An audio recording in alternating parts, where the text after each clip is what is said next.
Hello friends, welcome to Ishani Finance. How to crack IC38 इस new series का ये part 2 है। अगर आपने पार्ट 1 नहीं देखा है तो आप नीचे दिए गए लिंक को क्लिक करें। So let's start. एक, इनमें से किस मृत्यु दावे को बीमा कंपनी शीघ्र मृत्यु दावा नहीं मानेगी? एक, यदि पॉलिसी अवधि के 1 वर्षों के भीतर बीमाधारक की मौत हो जाती है। बी, यदि पॉलिसी अवधि के 2 वर्षों के भीतर बीमाधारक की मौत हो जाती है। सी, यदि पॉलिसी अवधि के 3 वर्षों के भीतर बीमाधारक की मौत हो जाती है। डी, यदि पॉलिसी अवधि के 5 वर्षों के बाद बीमाधारक की मौत हो जाती है। सही जवाब है सी, यदि पॉलिसी अवधि के 3 वर्षों के भीतर बीमाधारक की मौत हो जाती है। 2, जीवन बीमा कंपनी ने पॉलिसी अवधि के दौरान बीमित व्यक्ति के अस्पताल में भर्ती होने की स्थिति में बीमाधारक को इलाज के खर्चों का भुगतान किया। ये डैश का एक उदाहरण है। ए, उत्तरजीविता लाभ का भुगतान। बी, समर्पण मूल्य। सी, राइडर लाभ। डी, सशर्त समनुदेशन। सही जवाब है सी, राइडर लाभ। 3, जोखिम वर्गीकरण के तहत अस्वीकृत जीवन के संबंध में इनमें से कौन सा कथन सही है? ए, अस्वीकृत जीवन में वे व्यक्ति शामिल होते हैं जिनकी प्रत्याशित मृत्यु दर मानक जीवन की मृत्यु दर तालिका के अनुरूप होती है। बी, अस्वीकृत जीवन में वे व्यक्ति शामिल होते हैं जिनकी दुर्बलता और प्रत्याशित अतिरिक्त मृत्यु दर इतनी अधिक होती है कि उन्हें किफ़ायती दरों पर बीमा आवरण नहीं दिया जा सकता है।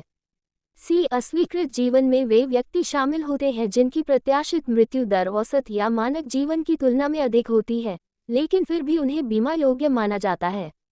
डी, अस्वीकृत जीवन में वे व्यक्ति शामिल होते हैं जिनकी प्रत्याशित मृत्यु दर मानक जीवन की तुलना में बहुत कम होती है और इसलिए उनसे कम प्रीमियम लिया जा सकता है। सही जवाब है बी, अस्वीकृत जीवन में वे व्यक्ति शामिल होते हैं जिनकी दुर्बलता और प्रत्याशित अतिरिक्त मृत्यु दर इतनी अधिक होती है कि उन्हें किफ़ायती दरों पर बीमा आवरण नहीं दिया जा सकता है। 4, जोखिम वर्गीकरण के तहत अवमानक जीवन के संबंध में इनमें से कौन सा कथन सही है? सबसे उपयुक्त विकल्प चुनें। ए, अवमानक जीवन में वे व्यक्ति शामिल होते हैं जिनकी प्रत्याशित मृत्यु दर मानक जीवन के अनुरूप मृत्यु दर तालिका में होती है। बी, अवमानक जीवन में वे व्यक्ति शामिल होते हैं जिनकी प्रत्याशित मृत्यु दर मानक जीवन की तुलना में बहुत कम होती है और इसलिए उनसे कम प्रीमियम लिया जा सकता है। सी, अवमानक जीवन में वे व्यक्ति शामिल होते हैं जिनकी प्रत्याशित मृत्यु दर औसत या मानक जीवन की तुलना में अधिक होती है, लेकिन फिर भी उन्हें बीमा योग्य माना जाता है। डी, अवमानक जीवन में वे व्यक्ति शामिल होते हैं जिनकी दुर्बलता और प्रत्याशित अतिरिक्त मृत्यु दर इतनी अधिक होती है कि उन्हें किफ़ायती दरों पर बीमा आवरण नहीं दिया जा सकता है। सही जवाब है सी, अवमानक जीवन में वे व्यक्ति शामिल होते हैं जिनकी प्रत्याशित मृत्यु दर औसत या मानक जीवन की तुलना में अधिक होती है, लेकिन फिर भी उन्हें बीमा योग्य माना जाता है। 5 डैश का अर्थ है कि समान स्तर के जोखिम के दायरे में आने वाले आवेदकों को समान प्रीमियम श्रेणी में रखा जाना चाहिए। ए, जोखिम का चयन। बी, प्रतिकूल चयन। सी, नैतिक खतरा। डी, जोखिमों के बीच समानता। सही जवाब है डी, जोखिमों के बीच समानता। 6, बीमालेखन की निर्णय लेने की पद्धति के संबंध में इनमें से कौन सा कथन गलत है? ए, इस विधि में व्यक्तिपरक निर्णय का इस्तेमाल किया जाता है। बी, यह विधि खास तौर पर पेचीदा मामलों में इस्तेमाल की जाती है। सी, इस विधि में कंपनी किसी डॉक्टर की विशेषज्ञ राय मांग सकती है। डी, इस विधि में बीमालेखक प्रतिकूल कारकों के लिए सकारात्मक या नकारात्मक दर निर्धारण अंक देते हैं। सही जवाब है डी, इस विधि में बीमालेखक प्रतिकूल कारकों के लिए सकारात्मक या नकारात्मक दर निर्धारण अंक देते हैं।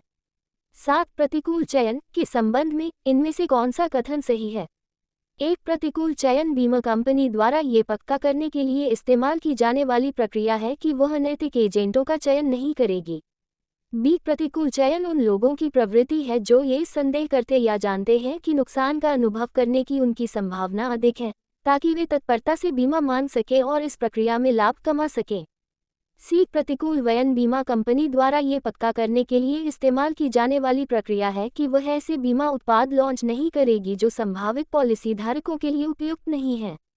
डी, प्रतिकूल चयन बीमा कंपनी द्वारा ये पक्का करने के लिए इस्तेमाल की जाने वाली प्रक्रिया है कि वह पॉलिसी धारकों से प्राप्त प्रीमियमों को गलत निवेश उत्पादों में निवेश के लिए नहीं चुनेगी।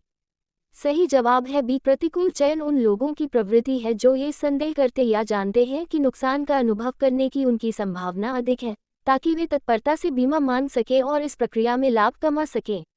8, नीचे दिए गए 2 कथनों की जांच करें और सही कथन चुनें। 1, जीवन बीमाधारक एक से अधिक व्यक्तियों को नॉमिनी के रूप में नियुक्त कर सकता है। 2. समनुदेशन असाइनमेंट पॉलिसी शुरू होने के बाद ही किया जा सकता है।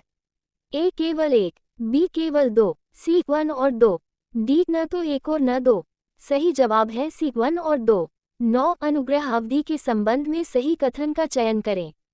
सबसे उपयुक्त विकल्प चुनें। ए. अनुग्रह अवधि की मानक लंबाई 1 महीने है। बी. अनुग्रह अवधि की मानक लंबाई 1 तिमाही है। सी. अनुग्रह अवधि की मानक लंबाई 1 हफ्ता है।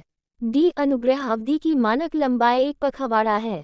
सही जवाब है अनुग्रह अवधि की मानक लंबाई 1 महीने है। 10. ऐसी स्थिति बताएं जिसमें रिवाइवल के समय बीमा योग्यता के प्रमाण की आवश्यकता हो। एक पॉलिसी व्यक्तिगत हुए 1 हफ्ता बीत गया है। बी. पॉलिसी 1 वर्ष से अधिक समय से व्यक्तिगत है। सी. पॉलिसी 1 वर्ष तक चालू रही है। डी. पॉलिसी के बदले ऋण मांगा गया है। सही जवाब है बी. पॉलिसी 1 वर्ष से अधिक समय से व्यक्तिगत है। 11. बीमा अधिनियम के डैश के तहत बीमा पॉलिसी के लिए नामांकन की अनुमति है। ए. धारा 10, बी. धारा 38, सी. धारा 39, डी. धारा 45। सही जवाब है सी. धारा 39। 12. बताएं कि जीवन बीमा पॉलिसियों में अनुग्रह अवधि ग्रेस पीरियड के खंड का क्या प्रावधान है।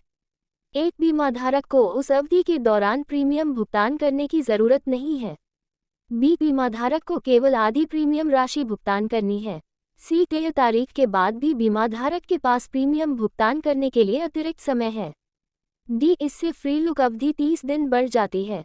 सही जवाब है सी. तय तारीख के बाद भी बीमाधारक के पास प्रीमियम भुगतान करने के लिए अतिरिक्त समय है। 13. बीमा कंपनियों द्वारा स्वीकृत प्रीमियम पर ब्याज दरों के प्रभाव का उदाहरण दें। एक. ब्याज दर जितनी कम मानी जाएगी प्रीमियम उतना कम होगा। बी. ब्याज दर जितनी अधिक मानी जाएगी प्रीमियम उतना अधिक होगा। सी. ब्याज दर जितनी अधिक मानी जाएगी प्रीमियम उतना कम होगा। डी. ब्याज दरों का प्रीमियमों पर कोई असर नहीं होता। सही जवाब है सी. ब्याज दर जितनी अधिक मानी जाएगी प्रीमियम उतना कम होगा। 14. पॉलिसी की उन 2 विशेषताओं के नाम बताएं जिनके आधार पर बीमाकर्ता प्रीमियम पर छूट की पेशकश कर सकती है। ए. पॉलिसी प्लान और जोखिम कवर। बी. पॉलिसी प्लान और प्रीमियम का मोड। सी. बीमा राशि और प्रीमियम का मोड। डी. बीमा राशि और पॉलिसी प्लान।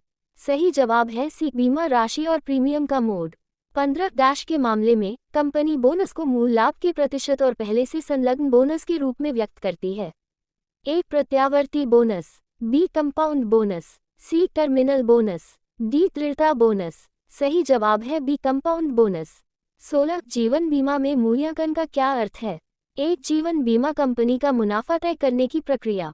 बी. जीवन बीमा कंपनी के लिए शुद्ध प्रीमियम निर्धारित करने की प्रक्रिया। सी. जीवन बीमा कंपनी में मुनाफा तय करने की प्रक्रिया। डी. वह प्रक्रिया जिससे किसी जीवन बीमा कंपनी में सभी मौजूदा पॉलिसियों का मूल्य निर्धारित किया जाता है। सही जवाब है डी. वह प्रक्रिया जिससे किसी जीवन बीमा कंपनी में सभी मौजूदा पॉलिसियों का मूल्य निर्धारित किया जाता है। 17. समझाएं कि ज्यादा उम्र के लोगों की तुलना में युवाओं से कम जीवन बीमा प्रीमियम क्यों लिया जाता है। एक. युवा लोगों को बीमा की उतनी जरूरत नहीं होती जितनी कि बुजुर्ग लोगों को होती है। बी. युवा लोग अपनी कम आय के कारण महंगे जीवन बीमा उत्पाद नहीं खरीद सकते। सी. मृत्यु दर उम्र के सीधे अनुपात में होती है। डी. मृत्यु दर उम्र के विपरीत अनुपात में होती है। सही जवाब है डी. मृत्यु दर उम्र के विपरीत अनुपात में होती है। 18. विवाहित महिला संपत्ति अधिनियम की धारा 6 के तहत ली गई पॉलिसी के लिए दावा राशि का भुगतान किसे किया जाता है। एक. नियुक्त व्यक्ति, बी. न्यासी, सी. नामिती, डी. समनुदेशित। सही जवाब है बी. न्यासी। 19. कीमैन बीमा प्रदान करने के लिए एक सामान्य शर्त का उदाहरण दें। ए. कंपनी नुकसान करने वाली होनी चाहिए। बी. कंपनी मुनाफा कमाने वाली होनी चाहिए। सी. कंपनी 6 महीने से कम समय से कारोबार में होनी चाहिए। डी. कंपनी 1 साल से कम समय से कारोबार में होनी चाहिए। सही जवाब है बी. कंपनी मुनाफा कमाने वाली होनी चाहिए। 20. कीमैन बीमा के तहत आवरित किए जाने वाले नुकसान का चयन करें। एक. संपत्ति की चोरी। बी. जब कोई मुख्य व्यक्ति काम करने में असमर्थ है तो बढ़ाई गई अवधि से संबंधित नुकसान। सी. भूल चूक के कारण हुए नुकसान। डी. सामान्य देयता। सही जवाब है बी. जब कोई मुख्य व्यक्ति काम करने में असमर्थ है तो बढ़ाई गई अवधि से संबंधित नुकसान। 21 कीमन बीमा पॉलिसी लेने के लाभों की पहचान करें। ए, कारोबार शुरू करने की लागतों को पूरा करना। बी, कारोबार की निरंतरता लागत को पूरा करना। सी, कारोबार की रिकवरी लागत को पूरा करना। डी, कर्मियों के बीच सद्भाव को बढ़ावा देना। सही जवाब है बी, कारोबार की निरंतरता लागत को पूरा करना।